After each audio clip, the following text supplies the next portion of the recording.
एक राज्य में जब सबसे खूबसूरत युवती की बात आती है तो कोई भी राजकुमारी मोना का उल्लेख करने से नहीं बच सकता। उसके पास एक आकर्षक राज चेहरा था। उसके बाल एक नरम धार की तरह चमक रहे थे।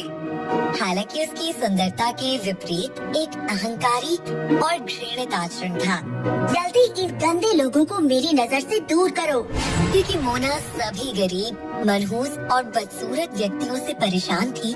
वो चूहे की तरह छिपकर रहने के लिए मजबूर थी। एक दिन मोना अचानक से बहुत बीमार पड़ी। राजा उसके पिता बहुत चिंतित हुए। उसने उसे ठीक करने के लिए सभी प्रकार के दुर्लभ उपचार खोजे। आखिरकार राजकुमारी की हालत में सुधार होने लगा। नहीं, मेरे बाल! मोना को एहसास हुआ कि उसके सुंदर बाल अब पहले जैसे सुंदर नहीं थे।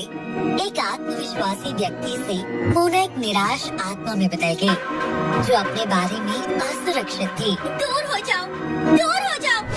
मुझे सिलास को ढूंढना होगा, राज्य का सबसे कुशल जादूगर, मेरे बाल वापस उगाने के लिए। और इसीलिए उस रात जब हर कोई गहरी नींद में सो रहा था, तब राजकुमारी चुपचाप जादूगर के निवास में गई। मैं चाहती हूँ कि मेरे बाल वापस उग जाएं। अच्छा ठीक है, मेरे साथ आओ। सिलासा मोना को विक के कमरे में ले गया, जहाँ विक के कई सेट थे। मैं इसे खरीद लूंगी। सुबह सुबह मोना ने खुशी खुशी अपने नए खरीदे हुए बाल पहने। वो एक अलग व्यक्ति की तरह दिखाई देने लगी, पहले से भी ज्यादा खूबसूरत। अपने हाथों को मेरे बालों से दूर रखो, बाहर जाओ। अब राजकुमारी आत्मविश्वास से भर निकली। तभी अचानक फटी हुई टोपी पहने एक लड़की गलती से मोना से टकरा गई और उसकी टोपी गिर गई। ओह, एक गंजा सर! मुझे क्षमा करो, कृपया मेरी टोपी लौटा दो। अगर तुम बदसूरत हो तो अपना चेहरा फिर कभी मत दिखाना। मोना एक स्टॉल पर गई और एक कीमती रत्न का कंगन खरीदा। ये एक दुर्लभ और महंगा रत्न का हार है।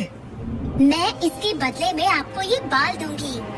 लेकिन जैसे ही उसने अपने बाल खींचे, तभी अचानक से उसके सिर पर प्रहार हुआ, जिससे वो स्तब्ध रह गई। निराश होकर मोना सबकी मजाकिया निगाहों से दूर चली गई और वहाँ के दर्शकों की हंसी दब गई। मुझे उसे ढूंढना होगा, जिसने चुपके से मुझ पर हमला किया। आपको उसे खोजने की कोई जरूरत नहीं है। ये मैं हूँ, मैं जूली हूँ। आपने जो इंद्रधनुषी बाल पहने हुए हैं, उनकी मालकिन मैं हूँ। मैं तुमसे भाग्य से मिली हूँ। मैं इस बाल में समा गई थी, ताकि जिसे भी इंद्रधनुष बाल मिलेंगे वो मेरी मदद करे। अब ये बाल मेरे हैं। अगले दिन मोना ने हमला किया और व्यक्ति की तलाश जारी रखी। बाहर मत जाओ, आज कुछ बुरा होगा। तुम चुप रहो। ये कहकर राजकुमारी बाहर चली गई। तभी राजकुमारी गांव के गरीब लड़के ब्रो से टकरा गई। राजकुमारी मोना, मैं ये आपके बाल ले लूँगा। सभी लोग मोना का मजाक उड़ाते हुए उसके पास पहुंच गए। सबकी आंखों में उसकी सुंदरता और शक्ति की जो छवि थी वो टूट गई। मैंने तुम्हें चेतावनी दी थी, लेकिन तुमने नहीं सुनी। मैं भी इस भावना को समझती हूँ, क्योंकि मैं इससे गुजर चुकी हूँ, जब मेरे पास शानदार इंद्रधनुष बाल थे।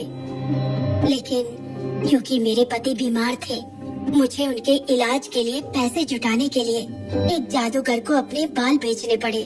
लेकिन उसने बीमार होने का नाटक किया था और मुझे धोखा भी दिया, और उन पैसों का इस्तेमाल करके उसने दूसरी लड़की को प्रपोज किया। तुम्हारे जैसा बदसूरत व्यक्ति मेरे लायक नहीं है। दुखी होकर मैंने इस दुनिया को छोड़ दिया। जूली की बात सुनकर मोना को उस पर दया आ गई। मोना, मैं लोगों का विश्वास और प्यार पाने में आपकी मदद करूंगी। तब मोना ने जादूगर से सब वे खरीदने के लिए अपने पैसों का इस्तेमाल किया और इसे गंभीर रूप से बीमार और गरीबों में वितरित कर दिया, जिनके बाल झड़ गए थे। आप दयालु हो राजकुमारी। मुझे ये समझाने में मदद करने के लिए धन्यवाद कि आत्मा की सुंदरता ही वास्तव में सबसे ज्यादा मायने रखती है। इसके बाद जूली मोना को अपने घर ले गई, जहाँ वो रहती थी। वो कौन है? यह टॉम था, जूली का पति। जूली के निधन के बाद टॉम अपनी दूसरी पत्नी का व्यवहार देखकर स्तब्ध रह गया। उसने खुद को शराब में डुबा लिया। टॉम ने मोना के इंद्रधनुष बालों को देखकर उसे जूली समझ लिया। बोलो जूली, अपनी शिकायतें दूर करो। मैं तुम्हें अपनी भावना तक पहुंचाने में मदद करूंगी। मैं तुमसे बहुत प्यार करती थी और फिर भी तुमने मुझे धोखा दिया। मुझे अफसोस है। टॉम को अपनी गलती का एहसास हुआ। वहीं मोना ने जूली को उसके इंद्रधनुष बाल लौटा दिए। वहीं जूली ने अपने आधे इंद्रधनुष बाल मोना के साथ साझा किए। राजकुमारी मोना खुश थी क्योंकि राजकुमारी मोना अब सबकी पसंदीदा राजकुमारी बन चुकी थी।